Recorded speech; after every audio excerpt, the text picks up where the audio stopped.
ये question CTET 14 दिसंबर 2024 paper 2 में पूछा गया है। किसी समलंब ए बी सी डी की समांतर भुजाएं ए बी और सी डी के बीच की दूरी 12 सेंटीमीटर है। यदि ए बी सी डी से छोटा है, सी डी बराबर 24 सेंटीमीटर तथा ए डी बराबर बी सी बराबर 13 सेंटीमीटर है, तो इस समलंब का क्षेत्रफल सेंटीमीटर स्क्वायर में निम्न है। तो इस क्वेश्चन को सॉल्व करते हैं। तो सबसे पहले एक ट्रेपेजियम बनाते हैं।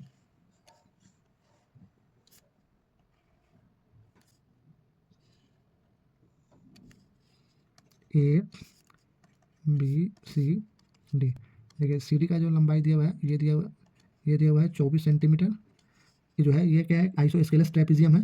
ये दिया हुआ है 13 सेंटीमीटर, ये भी 13 सेंटीमीटर है। अब ये डिस्टेंस नहीं दिया हुआ है, तो ये निकालना है एक्स, इसको मान लेते हैं एक्स सेंटीमीटर है। और इसके बीच का जो परपेंडिकुलर डिस्टेंस जो दिया हुआ है वो 12 सेंटीमीटर दिया हुआ है। देखिए सबसे पहले ये एक राइट ट्रायंगल बना रहा है, तो ये एक ट्रिपलेट बना रहा है। 5 12 13 का एक ट्रिपलेट होता है, तो ये 5 सेंटीमीटर आ जाएगा। उसी तरह ये भी 5 सेंटीमीटर आ जाएगा। तो ये क्या है, एक ये ए मान लीजिए, ये परपेंडिकुलर डालते हैं, तो ये मान लीजिए ए ई आई एफ हो गया। देखिए एक एक एक रेक्टेंगल बन गया, ए बी एफ ई, एक रेक्टेंगल बन गया। तो सबसे पहले ये 24 सेंटीमीटर है, ठीक है। तो ये कितना हो गया 5, ये जो हो गया दूरी, ये जो है ये इसके बीच की जो दूरी है ये 5 सेंटीमीटर, और इसके बीच की दूरी ये भी है 5 सेंटीमीटर, ठीक है। तो अब ये कितना आ जाएगा, तो 24 माइनस 10, 24 माइनस 10 बराबर 14 सेंटीमीटर। तो एक्स बराबर कितना आ गया, यानी तो ये एक्स बराबर आ गया आपको 14 सेंटीमीटर, ठीक है। तो अब एरिया ऑफ ट्रेपेजियम क्या होता है, एरिया ऑफ ट्रेपेजियम हो जाता है half into sum of parallel side into distance between them, distance between parallel lines. तो कितना हो गया 1/2 इंटू 24 प्लस 14 इंटू 12, तो ये 2 6 12, तो ये हो जाएगा 38 गुना 6 बराबर 848 के 8 हाथ में 4 4 18 4 22, यानी 228 सेंटीमीटर स्क्वायर आंसर आ गया। यानी ऑप्शन नंबर 1 जो है आंसर हो गया। ये क्वेश्चन सीटेट 14 दिसंबर 2024 पेपर 2 में पूछा गया है। पी क्यू आर एस एक समांतर चतुर्भुज है जिसमें पी क्यू बराबर 4x plus 1 centimetre, Q R बराबर 26 सेंटीमीटर, आर एस बराबर 25 सेंटीमीटर और पी एस बराबर 3y माइनस 1 सेंटीमीटर है। तब 3x प्लस 2y का मान सेंटीमीटर में है। सबसे पहले हम एक पैरेललोग्राम ड्रॉ करते हैं।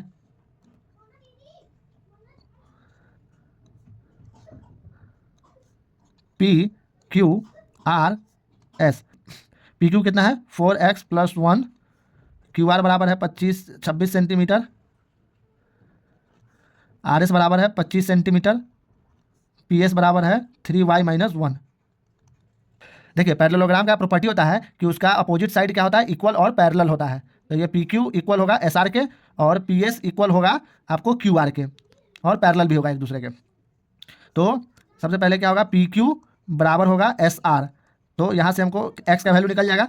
तो पी क्यू बराबर कितना है 4x प्लस 1 बराबर हो जाएगा एस आर के, तो 25 सेंटीमीटर। ये 1 उधर जाकर क्या होगा 24 सेंटीमीटर हो जाएगा। तो 4x बराबर क्या हो जाएगा 24, ठीक है। तो x बराबर कितना आ जाएगा 6। उसी तरीके से हम यहाँ से निकाल लेंगे, फिर उसी तरह पी एस बराबर हो जाएगा क्यू आर के।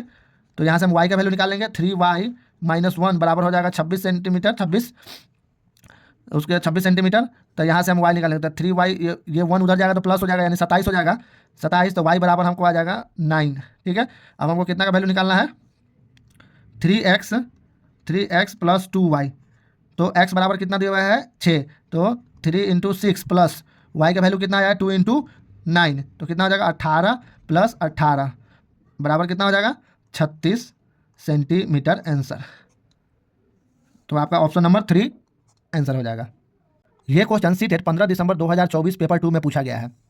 धातु के एक ठोस घनाभकार बॉक्स जिसकी विमाएँ 200 centimetre into 50 centimetre into 100 centimetre है को पिघलाकर एक ठोस घन के रूप में ढाला गया है, तो दोनों ठोसों के पृष्ठीय क्षेत्रफल का अंतर है। क्वेश्चन बनाने से पहले आपको एक चीज़ बताते हैं दोस्तों, कोई भी सॉलिड चीज़ को अगर हम मेल्ट करके दूसरा शेप देंगे तो उसका वॉल्यूम हमेशा कांस्टेंट होगा, ठीक है। अगर किसी चीज़ को मेल्ट करके दूसरा सॉलिड चीज़ बनाएंगे तो वॉल्यूम हमेशा कांस्टेंट होगा, तो इसीलिए volume of cuboid equal to volume of cube होगा, of cuboid equal to volume of cube होगा। तो क्यूब का साइड तो हमको पता नहीं है, तो क्यूब का साइड मान लेते हैं ए, तो ए क्यू इक्वल टू होगा वॉल्यूम ऑफ क्यूबॉइड होगा 200 centimetre into 50 centimetre into 100 centimetre. ठीक है, तो ये हो गया 5 दूना 10, 2 3 तो 5 को 0 सेंटीमीटर क्यूब। तो ए का ए बराबर ए क्यूब, तो इसीलिए ए बराबर कितना आ जाएगा 100 सेंटीमीटर। ठीक है, अब क्या करा है कि दोनों का टोटल सरफेस एरिया का डिफरेंस कितना होगा। Total surface area of cuboid minus total surface area of cube, तो इसका हो जाएगा कितना 2 इंटू 200 इंटू 50, यानी इसका फॉर्मूला होता है 2 into L plus B into H plus L. तो इसीलिए 200 इंटू 50 100 इंटू 50 प्लस 100 इंटू 200। ठीक है, इसमें से क्यूब का टोटल सरफेस एरिया, तो टोटल क्यूब का टोटल सरफेस एरिया क्या होता है 6 इंटू जो है साइड का स्क्वायर होता है, यानी 100 सेंटीमीटर का स्क्वायर हो जाएगा। तो ये क्या हो जाएगा, तो इसमें से पहले हम 0 को कॉमन ले लेते हैं, तो 2 1 3 0 कॉमन आ जाएगा, इसमें से भी 3 0 कॉमन आ जाएगा, इसमें से भी 3 0 कॉमन आ जाएगा। तो हम क्या करते हैं 3 0 कॉमन निकाल लिए। ठीक है, तो ये कितना हो जाएगा 5 दूना 10 प्लस ये हो जाएगा 5 प्लस ये हो जाएगा आपका 20। ठीक है, माइनस इसमें आ जाएगा आपको 2, चलिए 60,000 सेंटीमीटर स्क्वायर। तो ये कितना हो जाएगा 10 5 15 15 अब 20 35 35 दूना 70, यानी 70,000 ये आ जाएगा 70,000 centimetre square minus 60,000 centimetre square बराबर कितना आ जाएगा डिफरेंस का 10,000 सेंटीमीटर स्क्वायर। ठीक है, तो इसका जो है ऑप्शन नंबर 4 इसका आंसर हो जाएगा। दोस्तों ये क्वेश्चन सीटेट 15 दिसंबर 2024 पेपर 2 में पूछा गया है। 16 सेंटीमीटर व्यास वाली एक वृत्ताकार शीट से 6 सेंटीमीटर त्रिज्या का एक वृत्त काट लिया जाता है, तब शेष शीट का क्षेत्रफल सेंटीमीटर स्क्वायर में है। सबसे पहले हम एक सर्कल ड्रॉ करते हैं जिसका रेडियस 8 सेंटीमीटर है। अब क्या कहा गया क्वेश्चन में से, इस सर्कल में से एक 6 सेंटीमीटर रेडियस का एक सर्कल काट लिया जाता है। अब ये जो रिमेनिंग एरिया है, इसका जो रिमेनिंग एरिया है ये निकालना है। तो सबसे पहले एरिया ऑफ सर्कल क्या होता है, area of circle pi R square.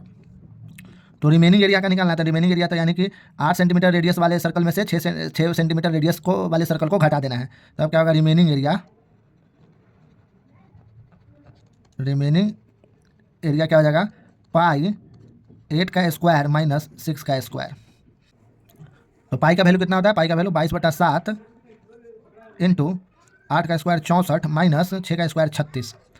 22/7 गुना 64 में से 36 गया तो बचेगा 28, यानी 7 चौका 28 अब 22 चौका 88 सेंटीमीटर स्क्वायर इसका आंसर हो गया, यानी ऑप्शन नंबर 2 इसका आंसर हो जाएगा।